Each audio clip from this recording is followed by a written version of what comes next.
Olá, seja bem-vindo a mais um programa Papo Coach. Esse programa que foi criado e idealizado para levar até vocês informações relevantes e importantes para o seu crescimento pessoal e profissional. E a gente está aproveitando estar aqui na TV Sete Lagoas e na TV Jornal da Cidade de Pouso Alegre e agora também na Rede Fox. Então, vocês todos que nos seguem por aí, nosso grande abraço e também todo mundo que nos vê pelo YouTube e Facebook, @hajacerto. Se você ainda não é inscrito, vem logo. Eu sou o Aldrin Fonseca, mentor de negócios e coach executivo, e estou aqui com o nosso amigo, eu chamo de Gildo, Chan, como é que eu chamo? O que você quiser, meu querido. Então vou chamar de Chan. O cara ele é um especialista, gente, em gestão. É um cara que faz e acontece. Que é um cara de gestão, esse cara aqui. Seja bem-vindo, meu amigo. Muito obrigado à sua audiência. Obrigado pelo convite, né? Você que está vindo agora para Locoville. Aqui é Alphaville, né? É isso aí. A doideira do mundo digital. Mas é um prazer estar com você. Mas eles falam que as boas energias andam juntas, né? É isso mesmo. Então é isso. A gente vai se cercando de boas energias. Por aqui é assim, desse jeito. Né? Tem energia ruim também, né? Mas daí a gente protege. Tem um cara lá em cima que olha para nós. Esse cara aí. Esse cara aí que é o cara que seleciona, né? Esse aí. Mas, meu amigo, vamos lá. Eu queria que você trouxesse para o nosso pessoal. A gente tem gente de todo jeito que assiste aqui. Tem empreendedor, tem donos de negócio, tem empresários. E todo mundo tem o mesmo problema, chamado gestão. Exatamente. Né, que a gente ama tanto, né? Ainda bem que os outros têm problema para a gente poder levar um pouquinho de clareza a isso. O que acontece hoje, e principalmente a gente saindo dessa pandemia, né? O que mudou nisso? O que a gente tem que ter de cuidado com essa nova gestão, vamos falar assim? Rodrigo, é importante essa a pergunta que você está fazendo.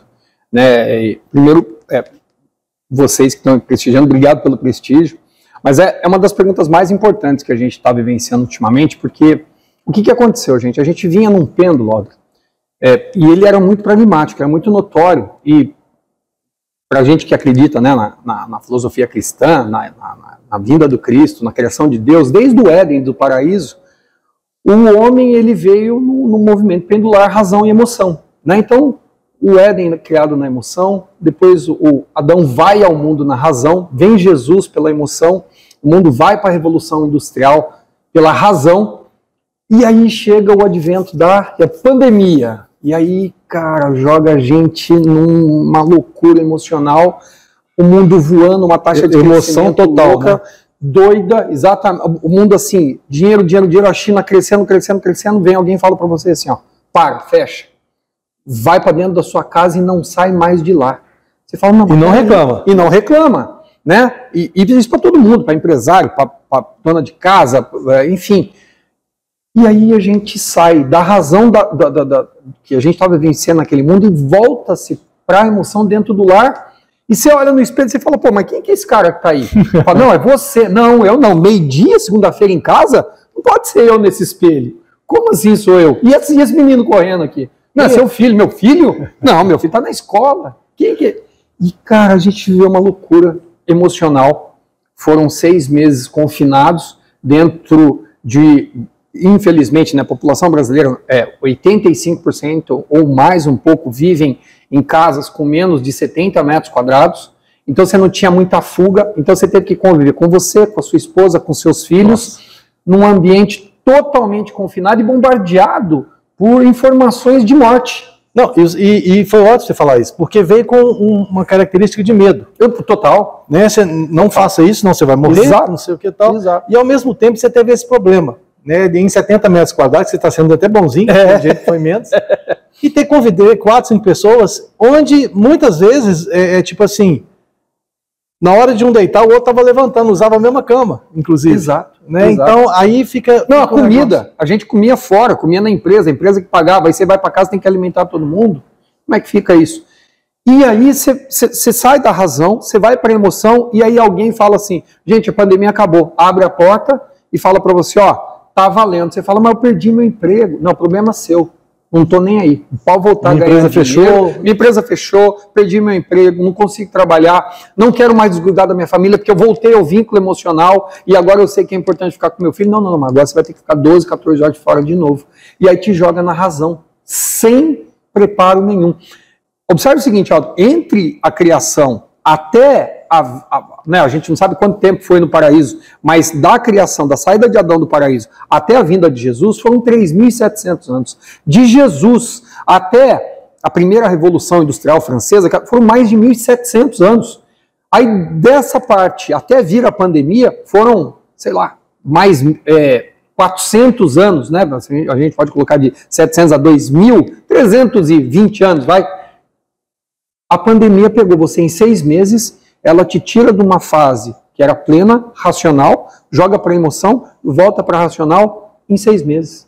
Quer dizer, não há... Não, e tirou toda a estrutura. Total. Sem estrutura. Total. Né? Então eu diria hoje que o grande desafio, só para voltar à tua questão, é a gente lidar com o material humano. Nós voltamos ao resgate do material humano que está em frangalhos e está se culpando.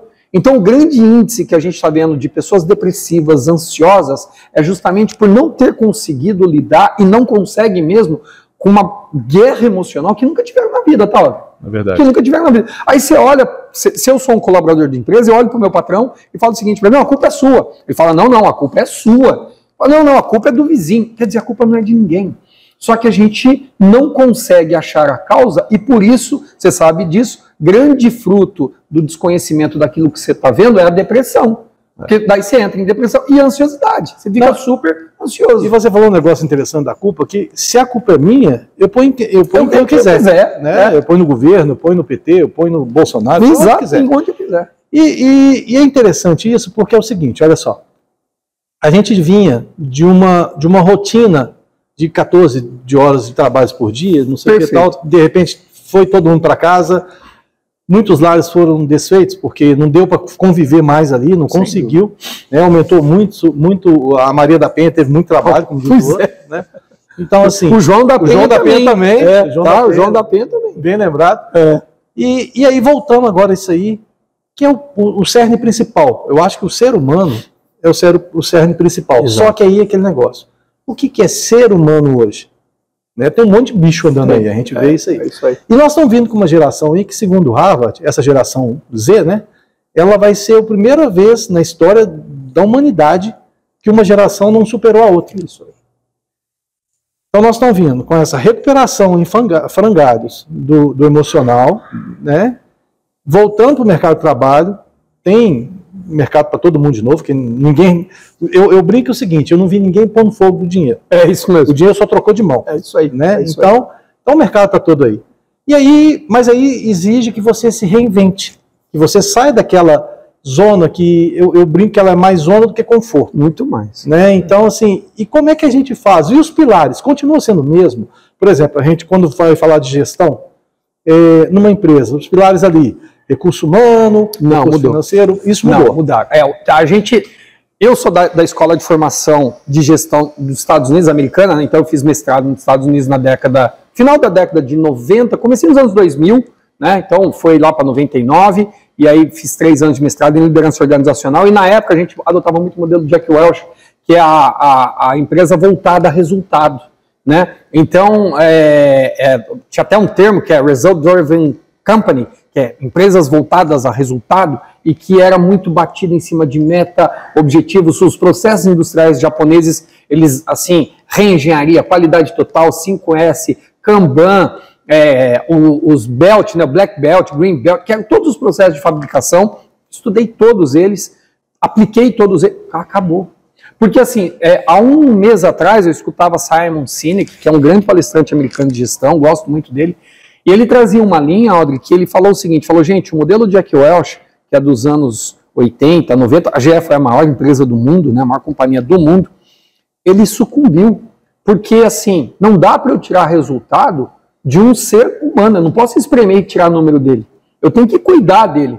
Então, se eu dizer para você que os grandes pilares que a gente tinha na época da gestão, que eram todos esses processos que eu te falei, hoje em dia, se eu não tiver uma área completamente voltada ao desenvolvimento humano, ao cuidado, mano, eu diria mais, porque às vezes não é nem desenvolver, é ser cuidar da pessoa, você esquece. E o Simon dizia até que assim, gente, é 50% o valor de aplicação para essas duas áreas. É 50% você ter, de fato, que a gente não pode viver sem os números, não pode viver sem as metas, sem os objetivos, e aí vocês dão o nome que vocês quiserem, mas a gente precisa de resultado para gerar o dinheiro, mas 50%, que não era isso, era 5%, eu tenho que cuidar das pessoas. E o cuidado é isso mesmo.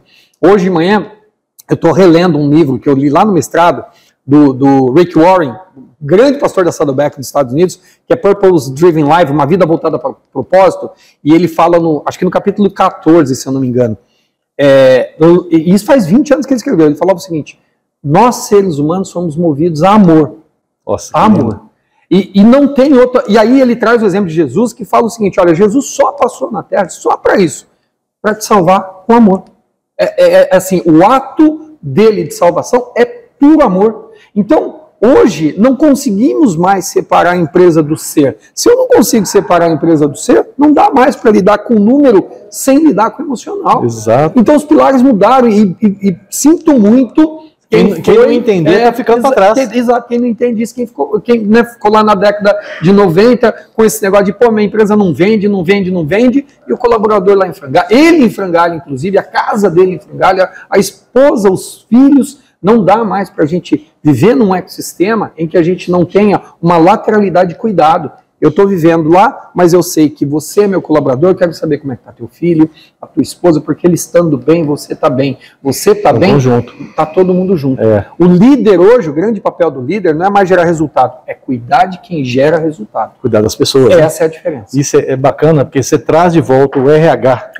Na sua essência. Na sua essência, para tudo isso. E o que é mais importante disso também, que eu vejo também, é o seguinte: todo aquele conceito, por exemplo, a gente tinha gerência. Sim. A gerência financeira mandava na empresa.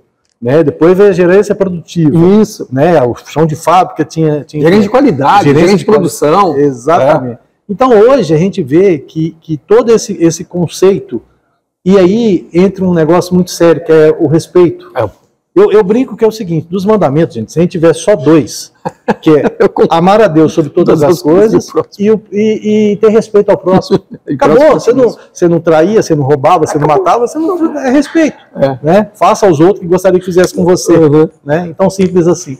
Então, o que a gente vê nisso aí é que, né, essa humanização, vamos falar assim, né, desse processo que está crescendo, que está vindo de trazer as pessoas para o centro da atenção da empresa. Isso é imprescindível, né? E aí eu vou te dizer uma coisa, depois de 3 anos eu lutei, fugi, eu sou chinês, né? Então acho que o vírus não me pegou por causa disso, mas depois de 3 anos a Covid me pegou. Faz 2 meses isso. E aí eu tive que... Mas pegou pesado ou pegou leve? Pegou pesado. Aí veio com todos os sintomas que ela acumulou nesses 3 anos. Eu tive todos. Todos que vocês puderem imaginar, eu tive. Um pacote só? Tudo, numa vez só. Fiquei isolado da minha casa, eu tenho uma parte de cima que é meu escritório, fiquei lá, né? E aí eu falei, bom, já não estou fazendo nada mesmo. Daí calhou de ser, eu não ia participar do maior evento de RH do país. É o RH Summit, que acontece uma vez por ano. Patrocínio de grandes empresas. Fantástico. Grandes, é fantástico. E esse ano foi maravilhoso, por quê? Porque veio corroborar isso que eu estou dizendo. A Heineken foi uma das grandes palestrantes, uma das patrocinadoras do evento, junto com o XP, junto com o Unilever. Bom, tinha grandes players. O pessoal da SAP, foi muito bacana. E a Heineken criou, rapaz, ela mudou a diretoria de RH e agora chama-se Diretoria de Felicidade. Olha. Diretoria de Felicidade. Quer dizer, o negócio virou tão emblemático, ó, que assim, as empresas estão se preocupando com o colaborador, não só em dar possibilidades emocionais para ele, mas como deixá-lo mais feliz, né? Então isso é tão notório que a gente precisa cuidar, que dentro dessas mega empresas eles estão percebendo que os resultados eles não vão vir se a gente não cuidar das pessoas. Sinto muito, né? Até nessa mesma palestra, Simon Sinek falava o seguinte, ele falou, olha gente, a entrevistadora perguntou, como é que você vê a empresa do futuro? Quais são os próximos passos? Ele foi pragmático, cuidem de pessoas. As empresas que terão resultados são as empresas que cuidarem de pessoas. E é muito bom dizer isso, porque assim, quando eu ponho o ser no centro do ser também tem Deus, né? E é muito importante falar isso, que as pessoas se esqueceram do lado espiritual. E é uma virada de chave que eu estou dando, né? Na metodologia que a gente está aplicando agora, um método que a gente está colocando, sem Deus não vai rolar. Não vai rolar. E você sabe que eu gosto muito da história de Jesus, por exemplo, que é o seguinte: por que ele veio como homem? Justamente para provar para a gente que dá para fazer. Sabe por que eu vi e falei assim, não, mas o Tião está falando isso porque a vida dele é outra. Né? Eu sempre, seja bom em desculpa e não vai ser bom em mais nada. Né? E a gente está se tornando especialista em desculpas. Né? Então, assim, eu vejo que esse negócio de você ter essa visão. Agora, não vamos falar só do Criador, não. Sim. Mas vamos falar do respeito ao ser humano. Pois é. Porque na hora que você coloca o ser humano como principal de tudo, da gestão, de tudo isso aí, do processo em si, aí você tem aquele ser humano também. Vamos falar dele, né? Vamos falar dele? Tem aquele ser humano também que você fala assim, meu Deus do céu, isso não é gente, não. Né? Então você fala assim, pô, já ensinei o cara 1000 vezes a mesma coisa e ele continua errando, parece que é de propósito. Mas não é, tudo é mecanismo. É isso aí. Uma coisa que eu gosto muito de falar é o seguinte, se você demite alguém, você errou na contratação. É isso mesmo. Né? A expectativa falha foi sua, não foi de ninguém, é sua. Você que errou em algum processo. Então, quando você está fazendo a gestão e não olha para as pessoas, aí você tem evasão, né? O cara migra baixa produtividade, falácia, fofoca, intriga. Exatamente. E fica um clima ruim. Né? E tem lugar que é o contrário. Você vai para o lugar e fala assim, caramba, hoje é segunda-feira, graças a Deus estou trabalhando. A mulher fica até assim, pô, você não gosta de ficar em casa, não sei o que tal, né? Então, porque cria-se esse respeito ao ser humano, mas ali não deixa de haver a cobrança. A cobrança pela excelência, porque não fica no mercado quem não é bom. Né? Você engana uma pessoa por um tempo, duas por algum tempo, mas todo mundo tempo você não vai conseguir. Tem um detalhe bastante importante. Depois desse mestrado, eu fiz algumas pós daí, e quando a gestão estava nos Estados Unidos, eu acabei fazendo lá.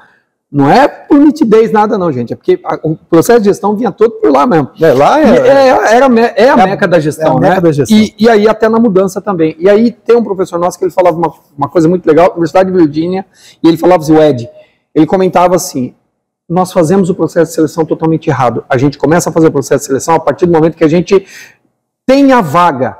Não, você tem que fazer o processo de seleção quando você não tem. Você começa a estudar a pessoa que você quer atrair antes de você abrir a vaga, porque quando você abriu a vaga e está necessitando do colaborador, o primeiro que passa na rua você pega. Você tem urgência. E aí ele fala o seguinte, a gente demora normalmente 5 minutos para contratar e depois 3 anos para demitir e fica adaptando a empresa à pessoa. Exato. Puxa vida, ela não serviu ali, vamos tentar colocar ela lá. Não, ela não serviu daquele jeito. E aí a pessoa fala assim, ó, não consigo trabalhar até às 5. Até que hora que você pode trabalhar? Até umas 4h30. Ah, tá, tudo bem. Não, como tá tudo bem? O horário é até às 5. Você começa a adaptar a empresa à pessoa, vira um Frankenstein. Porque cada um tem uma dor. Então, assim, o processo de contratação, primeiro, você tem que ter muito claro hoje, e aí vamos voltar para o emocional, que é muito importante, que o alinhamento emocional, da inteligência emocional, ele é muito mais importante que o cognitivo até.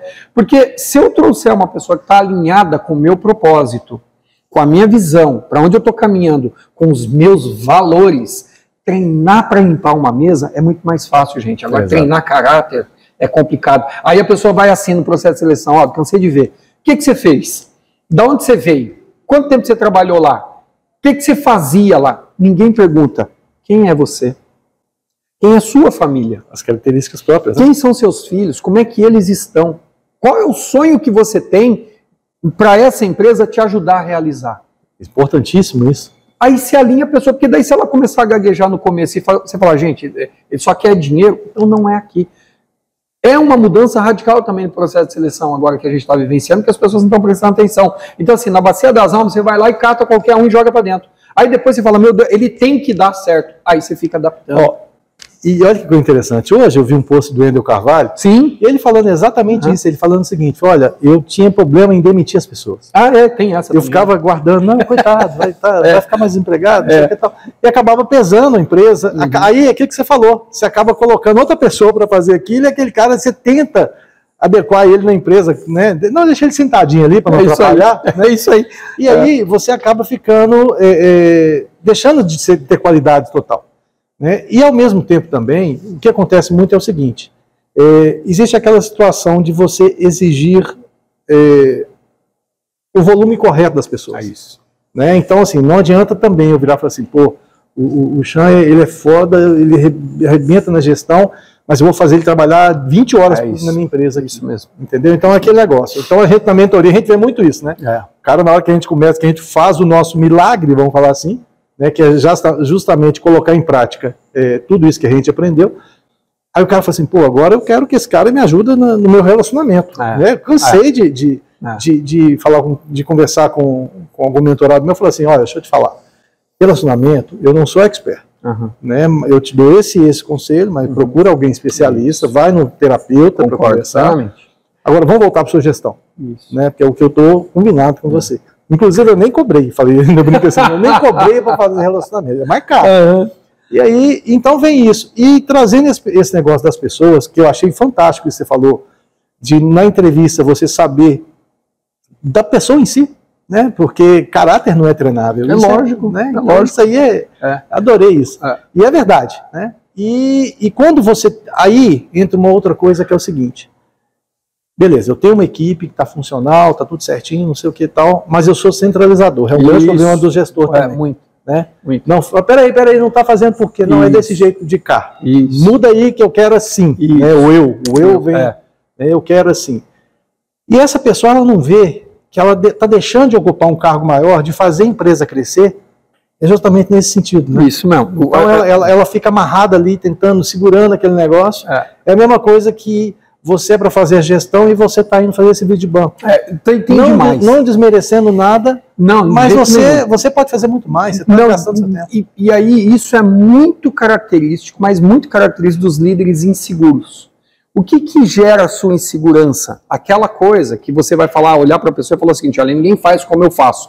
Deixa eu dar uma dica para vocês que são empresários, agora para os empresários. Reza por isso, tá? Para ninguém fazer igual você faz. Porque se ele fizesse igual vocês fazem, ele montava uma empresa, ele não era seu funcionário. Exato. Eu sempre falo isso para meus clientes. Eu falo, não queira que seu colaborador faça igual a você, não, meu amigo. Se ele fizer tão bem igual a você, ele monta uma concorrente. Ele não vai estar trabalhando aqui para você. Agora, tenha na cabeça uma coisa que é muito... Mas assim, eu sempre falo para as pessoas, você só tem uma mão para segurar um copo. Só que aí alguém fala para você assim, ó, ali tem 10 para você pegar. Se você só tem uma mão, como é que você vai pegar os 10 se você não largar isso? Então, não tem como. Você não escala, né? Não tem como. E mais absurdo ainda é que às vezes a pessoa fica tentando pegar os 10. Sabe o que acontece? Ela quebra o que ela tá e os outros. Exato. E ele só dá conta na hora que quebra os outros. Você fala, meu Deus, mas era uma empresa tão boa, era tão bacana, eu não tenho nem o que eu tava na mão. Cargo, daqui a pouco você fala, você está demitido. Mas como assim eu estava demitido? Eu fiz o máximo por ele. Não, então não queria que você fizesse por ele, eu queria que você fizesse pelo outro. E você não fez. E uma outra coisa também que o empresário faz é o seguinte, esse tal do ego, né, cara? Esse ego é terrível. Ele vira e fala assim, eu vou contratar um cara, o menino é bom, eu vou contratar o Chan, ele é bom, mas ele é pior que eu. Tá? Então eu estou contratando por isso. Então assim, cara, você tem que contratar gente melhor que você. Sempre. Você tem que ser o bobo da corte, da lei. Só que você tem que ter um negócio que é só seu. Isso. Que é você que é empresário, dono de empresa, você tem que ter um negócio seguinte, como é que eu faço o meu negócio prosperar, crescer, ser mais rentável? Isso é a sua visão. E você usar os seus pares para isso é perfeito. É isso mesmo. E tenha clareza, qualidade na informação. Né? Porque muitas vezes é o tal da lógica, né? Poxa, eu falei com você para fazer assim, você fez do outro jeito. Aí você fala assim, não, mas é lógico que era assim. A lógica é muito individual, a lógica minha é totalmente diferente. E a competência também. E a competência também. E a competência também. Tem um exemplo que eu dou, que aconteceu com a gente isso. Eu dava consultoria numa grande empresa que era prestador de serviço para a Vale, né? E isso faz mais ou menos uns 10 anos. E aí eles faziam uma alocação para a Vale de 200 tratores, 200 máquinas, né? E a gente estava fazendo processo de consultoria de gestão lá. E aí tinha que lavar todos os tratores todo dia. Então, acho que tinha uns 20 lavadores de tratores, pelo menos. Todos os dias a Vale só permitia entrar na fábrica com os tratores limpos, começava a trabalhar, voltava para essa empresa, lavava, limpava, e tinha lá um senhor que toda vez a Vale era com ele, ela rejeitava o trator. Daí um dia a gente chegou para ele e falou, pô, mas é do senhor, o senhor não lava o trator? Ele falou, mas eu lavo todo dia, e eu lavo do melhor jeito que eu posso, que não sei o quê. E falou assim, o senhor lavou aquele trator? A gente estava olhando para um trator assim, lavei lá, tá limpo. E não estava. Mas o que faltou? A referência. Então, muitas vezes, para a gente, a nossa referência, ela está no sarrafo um pouquinho acima das pessoas. E eu não dou. Eu suponho que ela saiba que o meu sarrafo está um pouco acima. O que nós fizemos? Pegamos um trator, como era o padrão, mostramos para ele, daí, a primeira coisa que ele falou, era assim? Por que vocês não falaram? Mas nós falamos, mas não mostramos. Exato. Vocês entenderam? Então, muitas vezes, a gente supõe que as pessoas saibam, poxa vida, mas a gente já caminhou, né? A gente já andou, a gente já lutou, a gente já trabalhou. Na nossa suposição é muito óbvio. Óbvio para quem? Eu sempre pergunto. Óbvio para quem? Isso está claro, você mostrou para a pessoa como é, e mais, não adianta você só mostrar e sair correndo, você documentou para que ela tenha uma referência quando ela tiver uma dúvida. Porque eu sempre falo isso para os empresários, por mais que você fale, por mais que você ensine, se você não documentar isso, dali a 3, 4, 5 dias, ele vai olhar e vai voltar ao padrão dele. Então você falou, escuta, vem cá, vamos lá no documento. E outra também. A historinha do pêndulo, né? Exato. E não, e você vai ficar louco se trocar o colaborador, porque você vai ter que treinar tudo de novo. Tudo de novo. Você entendeu? Então, é assim, qualidade, competência, obviedade, depende de quem. Depende de quem. Não é igual, não. Não adianta falar que isso é óbvio, isso todo mundo faz, isso qualquer um faz, né? Então, a gente tem que se espelhar. É a ponteira, e é exatamente isso, essa clareza que tem que ter. E as pessoas, elas não perdem, eles falam que é perder tempo. Não, imagina, de jeito nenhum. É ganhar tempo. É ganhar tempo, porque... E só que é o seguinte, por exemplo, eu gosto muito de ver, quando eu vou fazer uma crítica, algum serviço, alguma coisa, eu viro, a primeira coisa que eu falo assim, olha, de repente essa pessoa está precisando de um treinamento. Isso. Eu começo a crítica assim, olha, de repente essa pessoa que serviu o café, que derramou tudo aqui, ela está precisando de um treinamento. E tem gente que fala assim, manda esse cara embora, que ele fez, não sei o que. Tem né? Então, assim, por quê? É justamente a forma de receber. E assim, os treinamentos hoje, por isso que é muito importante que a gente divida, eu tenho que basear o treinamento no cognitivo, que é o meu padrão para treinar aquela pessoa, e eu tenho que dar sustentação emocional para que ela absorva a carga do treinamento. Isso aí. Porque muitas das vezes, eu já vi muita gente que fala, foi lá para o treinamento, voltou, falou, e aí, mas você não foi treinando? Eu fui, mas você não viu? Então, eu vi, mas não sei. Aí você olha para a pessoa, ela está com um problema em casa, você mandou ela para o treinamento. Ela está atravessando uma fase extremamente problemática, você mandou ela para o treinamento. Então, perceba o seguinte, eu gosto de bater muito nisso, né? Eu gosto de forçar muito isso, porque se a gente não tomar cuidado, Audrey, com qual é a carga que essa pessoa tem internamente para sustentar o treinamento que você vai dar. Percebe? Porque às vezes é receptivo. Mesma coisa, gente, desculpa, eu não toco nada de música, eu adoro música, eu amo música, mas se você pedir para eu tocar campainha, eu desafino. Então vai adiantar treinar. Tem gente que na cozinha é tão ruim que vai fazer café e queima água. Né? Pois é, eu sou assim no instrumento. Eu também, eu acho lindo, cara, e você vê uns caras, eu adoro violão. E se eu for tocar violão, é só se eu virar ele e batucar. Igual eu. E eu vejo os caras tocando e assim, gente, e tem gente que não sabe nem conversar e toca violão. Exato. Né? E é isso aí. E na empresa é igual, porque às vezes você fala para a pessoa, não, vou pegar essa pessoa aqui, ela é boa, está desempenhando bem, está limpando uma mesa, varrendo um salão que é maravilhoso, vou pôr ela para fazer coxinha. Pronto, acabou a pessoa. Acabou com a carreira dela. Acabou com a carreira. Meu amigo, quando o papo é bom, assim, eu sempre vou, já chegamos no Eu queria que você deixasse aí suas mídias sociais, o pessoal seguir você. Opa, obrigado. Gente, primeiro, vai lá e pergunta. Fala, isso, e abusa. Agradecer ao amigo, grande surpresa. Mineirada, eu sou daí de Divinópolis, puxando um mineiro aqui para São Paulo, mais um, nós vamos montar o consulado mineiro aqui. É isso aí. Mas agradeço, obrigado pelo convite. Se vocês quiserem lá, meu arroba é Gildo Chan, então é Gildo, Chan é igual Jack Chan, você não vai esquecer. C-H-A-N, igualzinho Jack Chan. Tem lá nosso canal do YouTube, Grupo do Milhão, tá lá, Gildo Chan também, tem vídeos, tem palestras, tem treinamento. E então, por aí, é um prazer falar com vocês. Manda um direct, tem alguma dúvida na sua empresa, na sua carreira, é colaborador, quer melhorar, quer treinar, estamos à disposição. Perfeito. Fazemos isso em nome de Jesus, tá? Obrigadão, viu? Gente, é isso aí que a gente leva para vocês. Agora é com você. O que você vai fazer com isso? Né? É de cada um. E a gente vai chegando aqui ao final de mais um programa. A gente agradece todo mundo que nos viu aqui essa rede de TV que a gente está agora. E todo mundo que nos acompanha nas mídias sociais também. E deixando um grande abraço para vocês. E a gente se vê por aí, no próximo programa ou pela internet. Grande abraço. Tchau, tchau.